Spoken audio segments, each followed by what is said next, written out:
warahmatullahi wabarakatuh. Alhamdulillahirobbilalamin. Asyhadu alla ilaha illallah wa asyhadu anna Muhammadar Rasulullah. Puji syukur kehadirat Allah Subhanahu wa taala karena hari ini kita masih diberikan kesehatan untuk bersama-sama berjumpa di Ekobis Ekonomi dan Bisnis.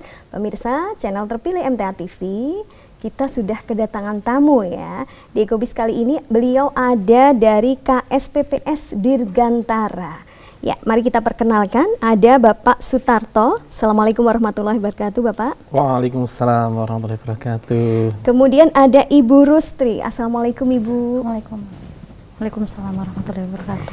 Iya, beliau berdua adalah dari KSPPS Dirgantara ya, yang hari ini tentunya akan menyampaikan apa sih sebenarnya KSPPS Dirgantara. Tapi saudaraku, pemirsa dan pendengar Persada FM, Anda nanti bisa bergabung bersama kami ya, tentunya di 02716793000 atau di 08112553000. Baik, mari kita tanyakan ya, sebenarnya apa sih Bapak sama Ibu ya KSPPS Dirgantara itu? Monggo silahkan disampaikan. Iya. Bismillahirrahmanirrahim. Assalamualaikum warahmatullahi wabarakatuh. Waalaikumsalam.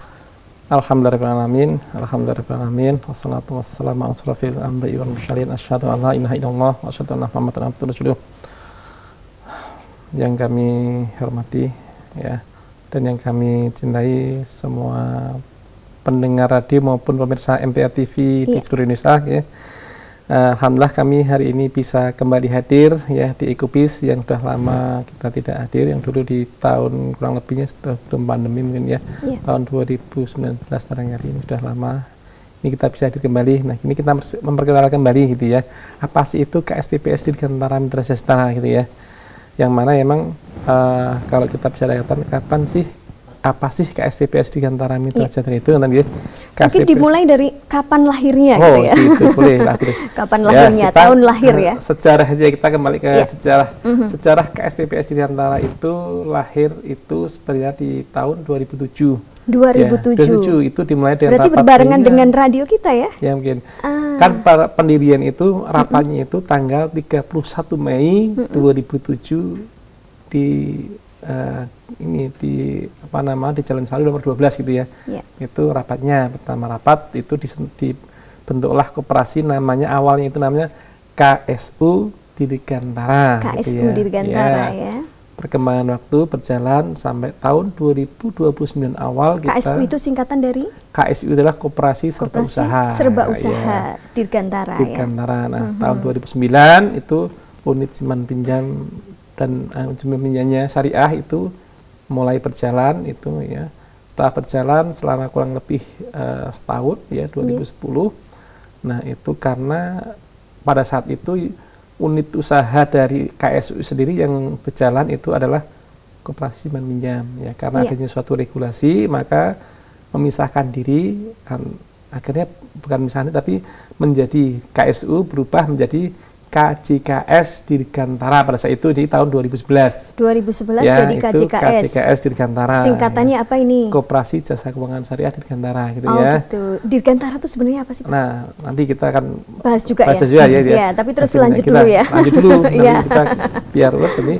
Nah, setelah itu karena ada perubahan regulasi di tahun 2015 bahwa tidak boleh menggunakan koperasi jasa keuangan, harus menggunakan kata simpan pinjam, maka merubah lagi di tahun 2016 kita dari rapat anggota kita itu mengatakan perubahan anggaran dasar ya sesuai dengan regulasi merubah menjadi KSPPS, itu Koperasi Simpan Pinjam dan Pembiayaan Syariah Dirgantara Mitra Sejahtera. Pembiayaan syariah Dirgantara. Mitra Sejahtera, bukannya Dirgantara. Kenapa Dirgantara? Karena dalam aturan itu perubahan nama suatu lembaga itu tidak boleh harus 3 kata gitu nggih. 3 kata itu dari Dirgantara kan satu. Karena Koperasi Simpan Pinjam dan Pembiayaan Syariah Dirgantara Mitra Sejahtera. Nah, itu ya.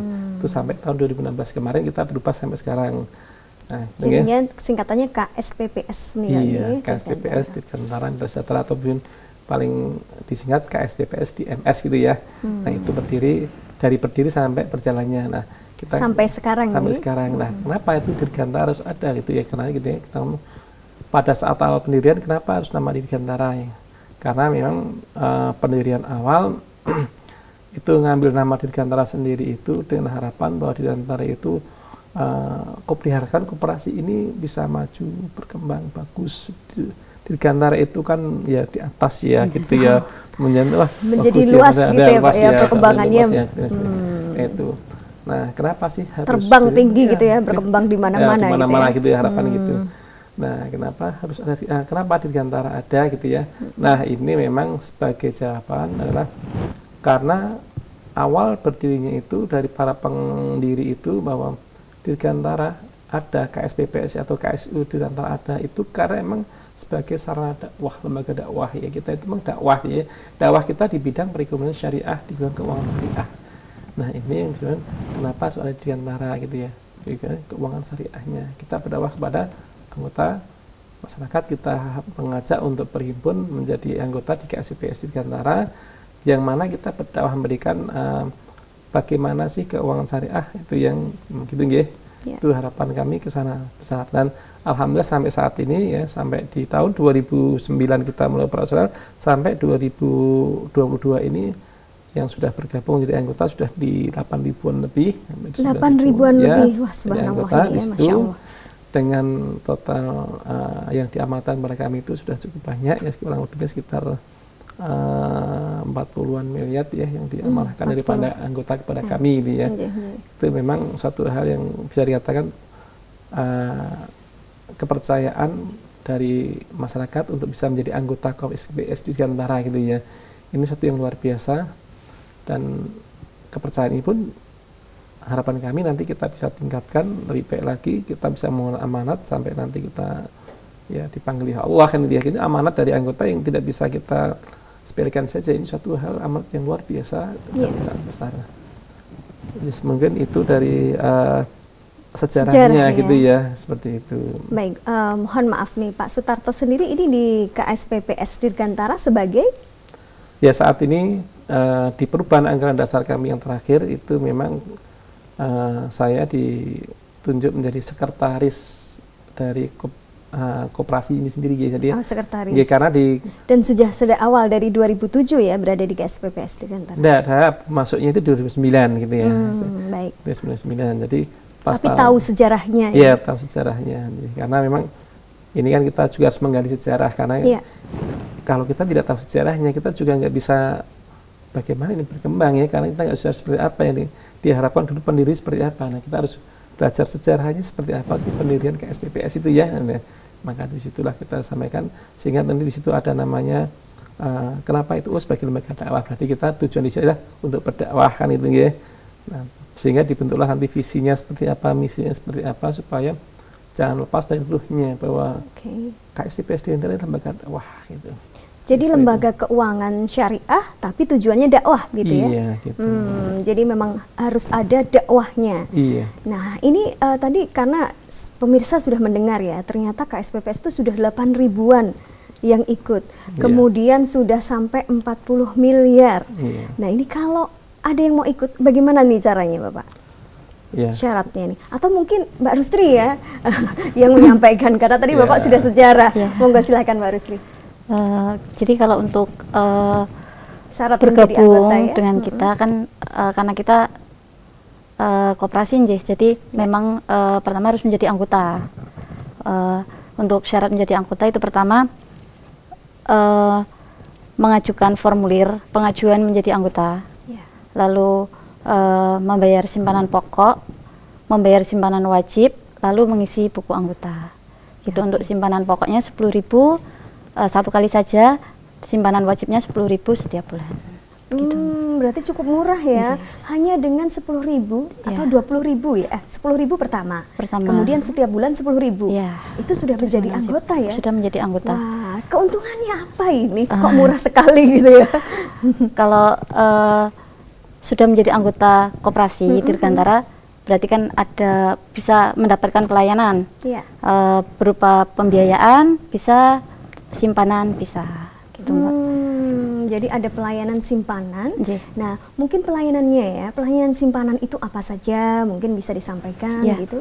Jadi untuk produk simpanan ya Mbak, untuk produk simpanan KSPPS Dirgantara Mitra Sejahtera ada banyak Mbak. Yang pertama itu simpanan wadiah. Ya, Jadi simpanan wadiah. Simpanan wadiah itu titipan, berupa titipan. Untuk syaratnya ya tadi menjadi anggota dulu, lalu bisa buka rekening simpanan wadiah 10.000. Lalu kalau untuk simpanan wadiah kan simpanannya yang biasa itu ada dua, simpanan wadiah sama simpanan mudharabah. Kalau simpanan wadiah kita cuma titipan saja, jadi tidak ada bagi hasil yang kita berikan ke anggota. Kalau simpanan mudharabah nanti untuk bagi hasilnya kan karena dana yang masuk ke kita kan kita manfaatkan ya, maksudnya untuk usaha. Nah itu nanti dapat bagi hasil kalau untuk simpanan mudharabah. Tapi syaratnya tetap sama, menjadi anggota dulu, lalu untuk pembukaan rekeningnya 10.000. Terus ada yang simpanan wadiah. Simpanan wadiah itu simpanan yang biasa. Jadi untuk setorannya itu kapanpun, terus berapapun, minimal 10.000. Kalau yang mudharabah? Sama saja Mbak. Kalau yang sama saja, ya itu simpanan yang biasa. Kalau yang lain ada simpanan pendidikan, simpanan investasi, ada simpanan hari raya, simpanan kurban. Lah itu nanti bentuk setorannya yang berbeda. Kalau untuk simpanan pendidikan nanti setorannya boleh sama, tapi untuk pengambilannya nanti pas kenaikan kelas dan untuk semesteran. Jadi kalau 2 tahun 2 kali saja untuk pengambilannya. Kalau simpanan hari raya berarti ketika hari raya bisa diambil. Untuk simpanan kurban ketika kurban baru bisa diambil. Kalau setorannya silahkan kapan saja. Gitu ya. Jadi waktu pengambilan yang membedakan antara simpanan-simpanan tadi ya. Oke, tapi kalau untuk bagi hasil yang tidak ada bagi hasil hanya wadiah saja ya? Tidak ada bagi hasil wadiah karena berupa titipan. Oke, berupa titipan itu untuk simpanan. Ya, kemudian untuk pembiayaan? Kalau pembiayaan ada pembiayaan itu kita bisa misal ada yang butuh barang, pembelian barang, nanti kita bisa pakai akad murabahah. Untuk usaha kita bisa pakai musyarakah. Terus untuk yang lain misal pendidikan dan lain-lain kita bisa pakai multijasa aja Pak. Multijasa bisa, untuk kod bisa gitu. Terus untuk yang lain dengan jaminan benda bergerak kita bisa pakai ijarah multijasa bitamlik. Oke, ijarah ya. Baik, jadi misalnya nih Mbak, misalnya saya ingin usaha gitu ya. Saya mau jualan bakso nih gitu. Terus saya datang ke KSU Dirgantara, gitu bisa nggak ya? Ke KSPPS-nya Mbak. KSPPS Dirgantara, aduh masih lupa aja ya ini. Bisa Mbak. Nanti kalau untuk usaha bakso berarti kan nanti bisa pakai musyarakah kalau memang sudah ada modal dari anggota. Jadi kita menambahi modal nanti bisa pakai musyarakah. Dengan nanti ada laporan keuangan per bulan kita ada nisbahnya kan, kesepakatan, jadi berapa persen nanti untuk laporan per bulannya ada bagi hasil ke Dirgantara ada sesuai dengan laporan keuangan yang ada gitu. Jadi bisa ya, apapun bisa dilaksanakan di KSPPS Dirgantara ya. Oke, itu jadi untuk usaha, misalnya saya usaha bakso bisa langsung datang ke sana, tinggal daftar. Ini untuk semua ya yang daftar, tidak harus warga MTA? Tidak harus warga MTA. Jadi warga di sekitar pun boleh gitu ya? Iya, terbuka Mbak. Terbuka, kan koperasi itu umum. terbuka, jadi untuk umum. Baik. Dan masih menerima anggota? Masih menerima anggota sebanyak-banyaknya. Oh, sebanyak-banyaknya. Baik, subhanallah ini. Baik Bapak. Nah, ini mungkin balik lagi ke flashback ya Pak Sutarta ya. Tadi kita sudah mencoba bagaimana pembiayaan, kemudian bagaimana tabungan. Flashback kalau mengenai perjalanan menuju syariah sendiri, itu bagaimana Bapak? Iya, memang kita bisa sampaikan bahwa perkembangan ilmu di keuangan syariah, kita ngomongkan karena ini lembaga syariah ya, keuangan syariah. Yang kalau tujuannya dakwah gitu ya? Iya, syariah itu sendiri kan kalau kita sejarahnya itu memang ya mulai dari mana sih syariah itu? Jelas setelah diterbitkannya panduan dari Dewan Pengawas Syariah, fatwa yang dikeluarkan gitu. Fatwa dikeluarkan Dewan Pengawas Syariah, itulah nanti yang dipakai dasar dari pelaksanaan dari kegiatan keuangan syariah. Jadi di situ memang fatwa-fatwa itu yang dipakai. Jadi selama ini dikatakan syariah tidak, saat ini memang mengacu pada fatwa dan pengawas syariah yang ada di yayasan sana itu seperti apa fatwanya. Kita hanya menjalankan bagaimana fatwa itu disampaikan kepada suatu lembaga untuk dijalankan. dalam pengawasannya, dalam kegiatannya diawasi, namanya ada pengawas syariah ya, Dewan Syariah ya. Nah, itu sebagai pengawas untuk memastikan produk-produk kita itu adalah produk yang sudah katakan di situ ada mungkin pengawasannya gitu ya. Ada apa namanya pengawas itu membuat satu laporan bahwa produk yang kita lakukan itu sudah sesuai dengan fatwa Dewan Syariah nomor sekian gitu ya. Akad ini dan itu memang tidaklah suatu hal yang mudah, karena dalam pelaksanaannya kadang ada beberapa hal yang menyulitkan dalam pelaksanaan. Menyulitkan, tapi bukan hal tidak mungkin, agak sulit barangkali. Ini memang ada beberapa faktor yang bisa apa sih faktornya? Yang jelas tadi faktornya karena kita harus mulai berdakwah, karena bagaimanapun keuangan syariah itu hal yang baru di waktu masyarakat ya. Contoh kalau di pembiayaan katakan ya dengan sistem bunga gitu ya. Ini berarti bedanya syariah dan konvensional ya. Kalau bunga itu sudah dikasih uang berapa untuk usaha gitu, dengan bunga 2% dari pokoknya sudah selesai gitu ya. Iya. Itu kalau sistem syariah? Kalau di syariah itu. Jadi kalau di bunga itu gitu dia flat gitu ya Pak ya. Terserah gitu ya. Tapi kalau di syariah itu beda. Bedanya apa? Tergantung akadnya apa. Akad merubah berarti jual beli. Contohnya motor harganya 10 juta. Iya. Karena anggota tidak bisa membayar tunai 10 juta, dia punya uang 2 juta, maka motor yang beli lewat kami ya gitu ya. Harganya kita ambil motor itu katakan dari dealer gitu ya, 10 juta, kita jual kepada anggota 12 juta. Yang dibayar itu adalah 12 jutanya. Selama masa pembiayaan itu berapa kali angsuran, setahun berarti ya, atau 2 tahun gitu ya. Nah, 12 juta dibagi 2 tahun, nah, itu angsurannya gitu ya. Kalau di sistem bunga kan tidak bisa, karena saya beli motor bunga harga 10 juta, bunganya 2%, ya udah 2% nanti terus, termasuk mungkin ada denda dan sebagainya. Kalau di kami atau di syariah itu kan dari akad merubah sendiri itu tidak pernah ada denda. Yang diselesaikan adalah jumlah sebesar yang diakadkan gitu ya. Akadnya 12 juta ya 12 juta. Oke. Ya, terus. Jadi ini ada kesepakatan antara anggota gitu ya Bapak ya dengan KSPPS Dirgantara gitu ya. Memang kesepakatan di sini. Beda lagi bagaimana dengan akad mudharabah atau musyarakah. Kalau mudharabah jelas itu adalah bagi hasil dari hasil yang didapat, bukan dari pokok uang yang dipinjamkan. Contohnya 10 juta untuk usaha, contohnya aja ya. Tadi bakso ya Pak ya?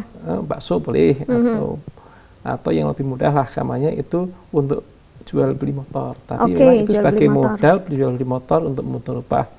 Motor harga 10 juta, di 10 juta itu dibeli oleh anggota dengan dana kami, kini sebagai sohibul mal ya, pemilik dana ya, pemilik dana itu pemilik yang anggota itu sebagai orang yang pelaksana usaha gitu ya, menjalankan usahanya, dia beli motor 10 juta, terus dijual laku 15 juta gitu, mamanya gitu ya, 15 juta. Berarti yang dibagi dari keuntungan 5 juta dibagi berapa persen dari keuntungan itu, katakan 30, 70 berarti ya, 70 untuk anggota, 30 lembaga, berarti 5 juta kalikan 30%-nya untuk lembaga. Iya.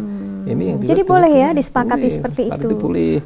Ya, itu akad mudharabah tadi gitu ya. Mudharabah, baik. Nah, jadi ketika usaha gitu ya, kita tidak punya modal, kemudian datang ke KSPPS Dirgantara, kita menggunakan mudharabah seperti itu tadi ya. Ada kesepakatan.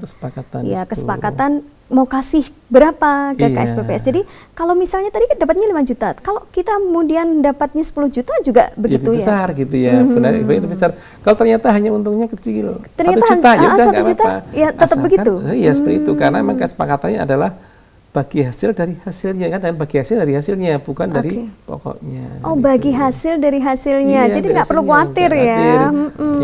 Jadi dapatnya berapapun, KSPPS insya Allah ridho gitu ya, diperbolehkan. Oke.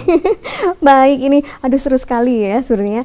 Baik, pemirsa, insya Allah nanti kita akan bahas kembali ya tentunya. Jangan kemana-mana, tetap di sini di channel terpilih MTA TV dan Persada FM.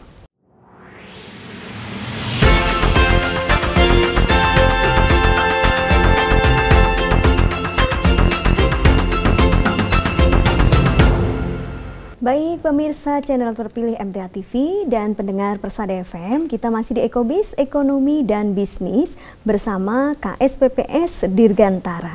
Dan silahkan ya, Anda bisa bergabung bersama kami di 0271 679 3000 atau di 0811 255 3000. Baik, kita berbincang lagi nih Bapak dan Pak Sutarto dan Mbak Rustri ya. Ini mengenai syariah dan konvensional. Sebenarnya beda dasarnya itu apa nih Bapaknya? Ya, kalau dikatakan konvensional atau syariah, keuangan konvensional itu memang keuangan yang berbasis bunga ya gitu. Ya. Mungkin yang dimaksud itu kalau itu berbasis bunga gitu ya. Jadi riba ya Bapak ya? Kalau bunga itu dan tidak dibolehkan di dalam Islam. MUI memang itu adalah riba kita itu ya. Sehingga harus ada namanya untuk keuangan yang bebas riba, yaitu di syariah. Nah, syariah itu memang ada dasar-dasarnya yang dikeluarkan oleh fatwa tadi DSN MUI gitu ya. DSN mengeluarkan fatwa-fatwa yang mana itu insya Allah itu untuk mengatasi yang bebas riba tadi gitu ya.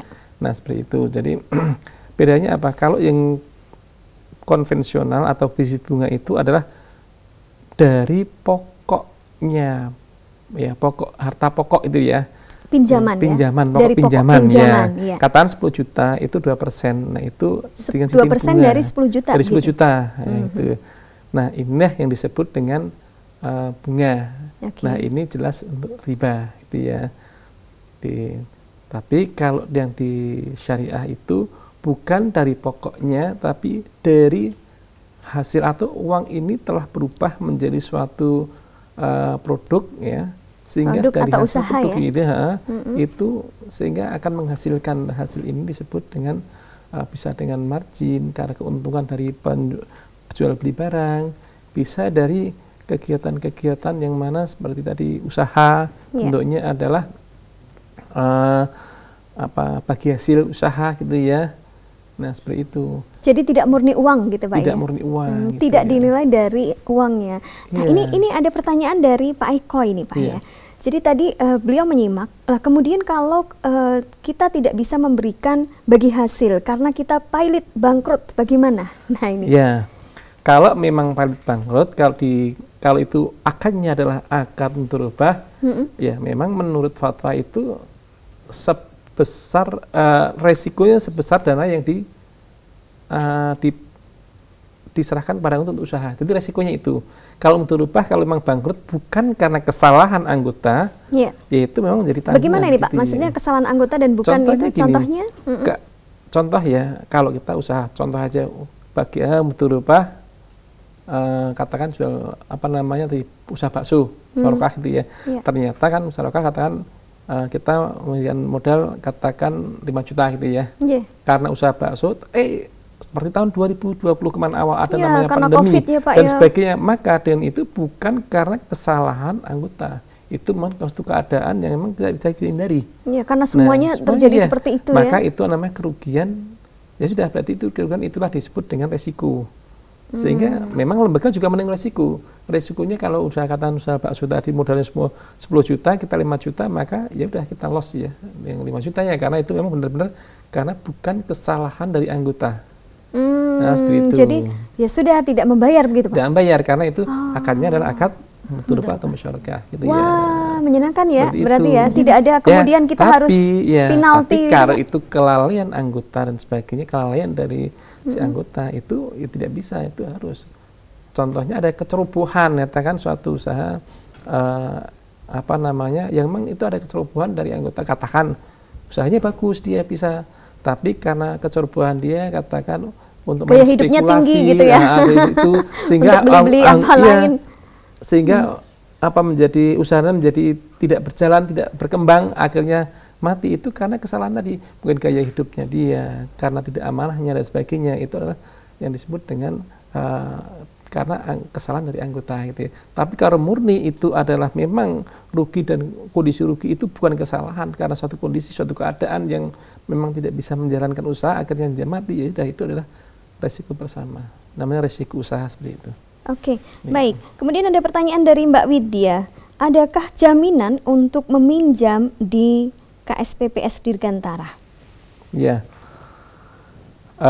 kalau bisa dikatakan apakah perlu jaminan ya untuk di pembiayaan di KSPPS Dirgantara itu ya sendiri ya.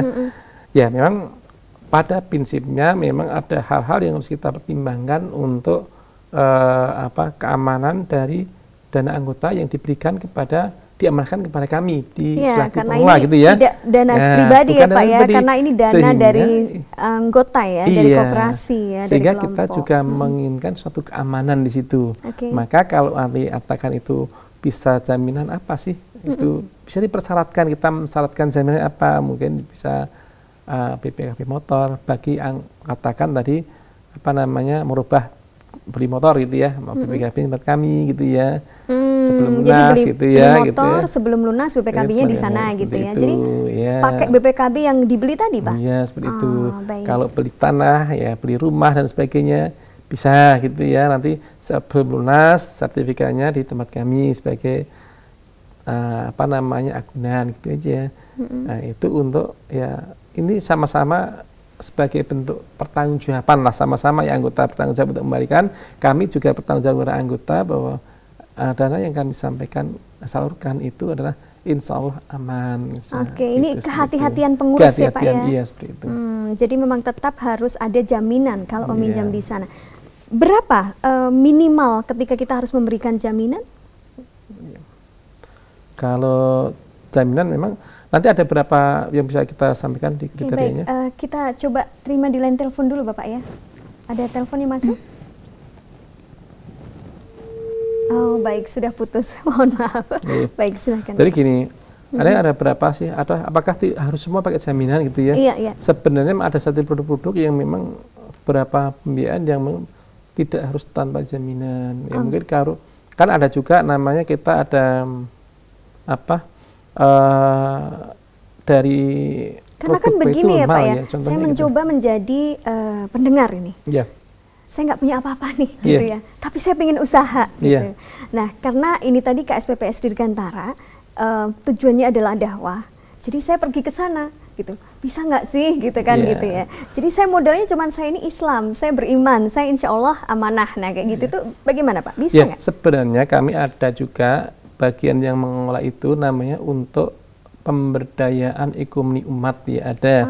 Dari situ memang ada pembiayaan, nanti kita akan berikan memang ada kode gitu ya untuk untuk menjalankan usaha di situ. Ya ini memang insya Allah tanpa jaminan kan gitu ya, karena memang itu untuk pemberdayaan dan sumber dananya sudah kita siapkan. Masalahnya adalah nanti di pemberdayaan itu juga harus memberikan laporan dan sebagainya pada petugas kami di situ, karena memang harapan kami bahwa anggota atau calon anggota yang nanti kita biayai bentuk pemberdayaan ini benar-benar yang tidak punya usaha, punya usaha bisa berjalan, yang usaha yang baru pendapatannya kecil ya kita kasih dana itu untuk bisa tambah besar kan itu ya, dan pemberdayaan. Dan alhamdulillah ada beberapa memang model yang kami dulu itu udah ada pemberdayaan ya, rata-rata memang ya ada juga yang berhasil, yang menjadi lebih besar sekarang, yang dulu tidak bisa yakat sekarang bisa yakat, tidak bisa ya, ada juga seperti itu. Itu sudah terlaksana ya. Iya, kita laksanakan, dan itu setiap bisa, tahun gitu ya, kita aktifkan ada sebagian orang yang nanti untuk pemberdayaan. Jadi tidak hanya ini ya, tapi ada motivasi untuk pemberdayaan umat. Jadi kalau memang tidak bisa, nanti ada peninjauan tentunya Pak ya, bagaimana dia sehari-hari gitu ya. Iya, kegiatannya apa dan sebagainya gitu ada nanti. Usahanya apa benar dia? Kalau emang belum punya usaha sama sekali, barang nanti ada ikut pelatihan apa. Oh, sampai begitu? Ada pelatihan juga yang kita ikut. KSPPS Dirgantara melaksanakan itu juga? Iya, seperti itu, ada pelatihan juga. Kalau katakan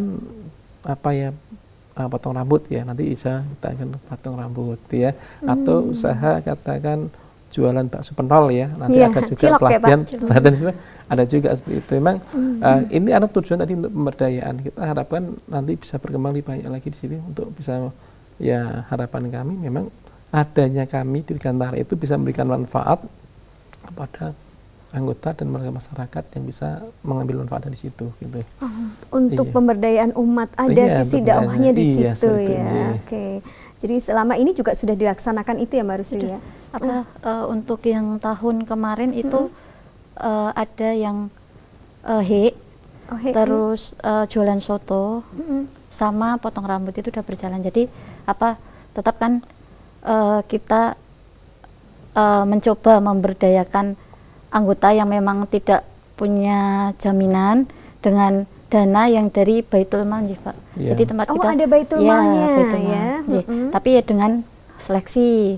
Terus nanti kita harapkan dengan itu nanti misal ternyata butuh pengembangan dana lagi, ya seharusnya sudah tidak pakai dana yang dari Baitul Mal, dari Baitul Tanwil gitu. Baik, sebentar. Ini ada sambungan dari Pak Karjo ini ya. Berarti syaratnya untuk mendapatkan bantuan dana dari Baitul Mal itu bagaimana? Nah, ini. Ya, syaratnya yang pertama ya jadi anggota dulu, Mbak. Tetap jadi anggota dulu, lalu mengumpulkan syarat-syaratnya yang kayak KTP, suami istri, kakak surat nikah, lalu nanti kita yang survei. Jadi layak harus seperti pemerintah nggak? Kemudian kita mengajukan kita itu miskin gitu, jadi dari RT setempat gitu?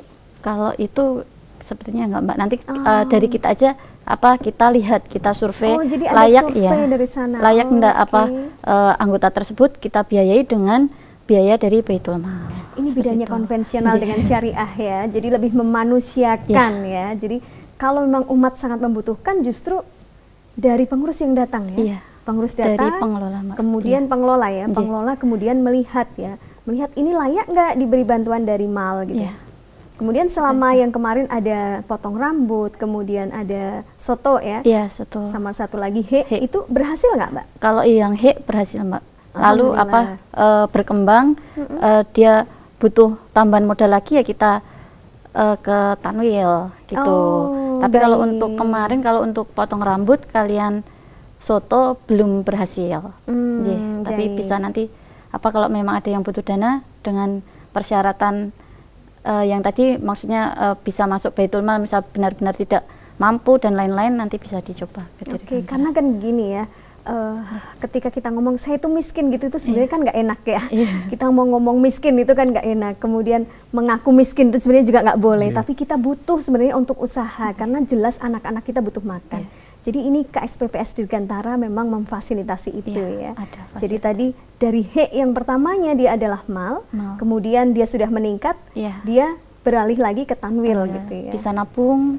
Alhamdulillah. Terus nanti untuk di tempat usahanya sudah ada kotak untuk infak dari Dirgantara, gitu kan, dari yang tadi mendapatkan fasilitas tadi udah bisa nabung, sudah bisa zakat, sudah bisa infak di tempat kita. Yang sebelumnya tidak berdaya, sekarang sudah bisa berdaya. Alhamdulillah, subhanallah ini ya. Berarti terbukti ini ya. Terbukti ternyata KSPPS Dirgantara itu benar-benar melaksanakan amanah anggota gitu ya. Dan anggotanya juga tidak perlu khawatir karena memang kita sudah ada badan malnya gitu ya. Jadi sudah ada untuk zakatnya. Jadi dari tabungan kita sudah diambil gitu ya. Dari tabungan kita sudah ada zakat sama infak. Baik. Jadi kalau menabung di sana pun tidak khawatir karena ternyata itu digunakan untuk membantu yang membutuhkan juga gitu. Alhamdulillah. Kalau untuk yang Baitul Mal itu kan sumber dananya beda, Mbak. Jadi bukan dari anggota yang menabung. Oh begitu. Baik. Dari mana berarti? Kalau dari usaha ya. Kalau itu kan ada perhimpunannya sendiri. Jadi yang dari infak dari anggota, yang tadi dari tabungan tadi kan dipotong infak lah, nanti kita pakai untuk itu. Jadi bukan dari tabungan diambil gitu ya? Tabungan diambil gitu. Jadi bagi hasil, kan ada bagi hasilnya, terus nanti dipotong infak lah, itu untuk pemberdayaan. Bukan tabungan yang diambil gitu ya? Tabungan utuh, pokoknya yang dari anggota bukan. Baik, jadi ini ada penegasan ya. Jadi kalau nabung di sana jangan khawatir hilang gitu ya. Karena kan kalau kita di bank konvensional setiap bulan kita mesti ada potong administrasi. Kalau di KSPPS Dirgantara ada nggak ini? Tidak ada administrasi. Jadi adanya itu potongan zakat, kalian infak dari bagi hasil. Dari bagi hasil. Jadi tabungannya nggak hilang, nambah gitu ya. Dan itu bermanfaat untuk umat. Masya Allah, menyenangkan sekali sepertinya ini ya. Harusnya lebih banyak yang gabung ini ya. Baik, ini Bapak. Untuk ini ada pertanyaan. Ketika saya memiliki hutang di bank konvensional, kemudian saya ingin beralih ke Dirgantara, bisakah saya take over? Ya, Untuk peralihan pembiayaan ya ke konven ke syariah itu memang bisa dikatakan agak susah juga ya kalau kita melihat dari si akad dan sebagainya. Tapi yang jelas nanti kalau mungkin bisa itu memang dilunasi dulu lah hutangnya di konvensional gitu ya, baru nanti berpindah ke yang syariah. Insya Allah itu akan lebih mudah untuk akadnya, akad apa gitu ya. Tapi kalau akad untuk bayar hutang itu kan memang barangkali kita belum punya dana yang besar untuk itu gitu, karena kalau akad untuk bayar hutang sendiri itu kan jelas akad yang dipakai akad kot ya. Akad kot itu kan ya terbatas gitu ya. Jadi berapa Pak paling tinggi untuk pembiayaan? Kalau pembiayaan sih kita bisa sampai ya, intinya kita insya Allah untuk pembiayaan bisa kita melayani lah untuk anggota-anggota yang memang pembiayaan untuk usaha dan sebagainya ya, sampai 50, 100 kalau kita masih bisa gitu nggih. Nah cuman tadi bahwa itu semua tergantung dari kapasitas usaha dari anggota. Jadi tetap dilihat iya, ya. Dilihat, Jadi berarti ini yang paling penting kalau di KSPPS Dirgantara ini adalah attitude anggota gitu ya, akhlaknya, keimanannya gitu. Berarti haruskah Muslim untuk menjadi anggota? Sebenarnya kan untuk lembaga atau keuangan syariah sendiri kan bukan hanya untuk Muslim ya, untuk non-Muslim itu bisa, karena emang katakan ekonomi syariah, ekonomi Islam itu adalah rahmatan lil alamin gitu ya, semua kita bisa menikmati untuk seluruh umat. Makanya boleh saja Muslim, non-Muslim gitu yang mau bersyariah gitu ya, karena mungkin bagi hasil atau biaya itu lebih menenteramkan, itu boleh lebih aman, silahkan itu ya. Ya karena kalau di Malaysia sudah begitu ya Pak ya, ternyata di sana banyak yang memakai itu bukan orang Islam gitu ya, karena memang menenteramkan dengan syariah itu lebih aman gitu ya. Iya seperti itu. Oke, baik. Bapak ini waktu ya ternyata. Monggo silahkan disimpulkan dari Bapak dan Mbak Rustri ya, nanti monggo Bapak dulu. Terima kasih, ini sudah di penghujung waktu kita ya, bahwa kami KSPPS Dirgantara itu insya Allah ya, ini kami hadir karena memang menjawab kebutuhan dari dakwah kita tentang keuangan syariah. Jadi tujuan kami berdiri itu tidak lain dan tidak rendah untuk berdakwah, bisa memberikan manfaat kepada umat, termasuk perkembangan keuangan syariah. Nanti insya Allah paling tidak kita bisa menyuarakan ya, memberikan kontribusi untuk perkembangan umat ya, dan secara umum barangkali juga memberikan kontribusi bagi pendapatan daerah maupun pendapatan negara. Harapan kami semakin lama semakin besar nanti, dan banyaknya anggota bergabung semakin besar semakin kuat, maka kesejahteraan anggota pun dan secara masalah secara umum akan tercipta karena bergabungnya para masyarakat menjadi anggota di KSPPS Dirgantara. Oke, baik. Terima kasih Pak Sutarto. Kemudian Mbak Rustri mungkin lebih ke bagaimana cara bergabung ya Mbak ya? Kalau saya ini sih Mbak, karena saya marketing jadi monggo yang mau bergabung menjadi anggota KSPPS Dirgantara Mitra Sejahtera, insya Allah karena kita koperasi terbuka untuk siapapun, monggo warga MTA, monggo yang bukan warga MTA, untuk Muslim dan non-Muslim bisa bergabung menjadi anggota Dirgantara Mitra Sejahtera. Syaratnya cukup mudah? Syaratnya jadi menjadi anggota dulu, mengisi formulir permohonan anggota, membayar simpanan pokok, membayar simpanan wajib, dan mengisi buku anggota. Itu saja. Baik, simpanan pokok 10.000, untuk simpanan wajibnya juga 10.000 per bulan. Oke. Baik, terima kasih Mbak Rustri, terima kasih Pak Sutarto sudah hadir di sini memberikan manfaat untuk umat tentunya ya. Insya Allah KSPPS Dirgantara Mitra Sejahtera tambah maju, kemudian tambah meningkat lagi. Cabangnya semakin banyak gitu ya. Kita tadi belum berbicara mengenai cabang ya. Baik, terima kasih kerahuannya. Assalamualaikum warahmatullahi wabarakatuh. Waalaikumsalam warahmatullahi wabarakatuh. Baik pemirsa channel MTA TV dan pendengar Persada FM, demikian tadi perbincangan kita di Ekobis, Ekonomi dan Bisnis bersama KSPPS Dirgantara Mitra Sejahtera. Terima kasih bersamaannya, mohon maaf kalau dalam penyampaian ada salah. Wabillahi taufiq wal hidayah. Wassalamualaikum warahmatullahi wabarakatuh.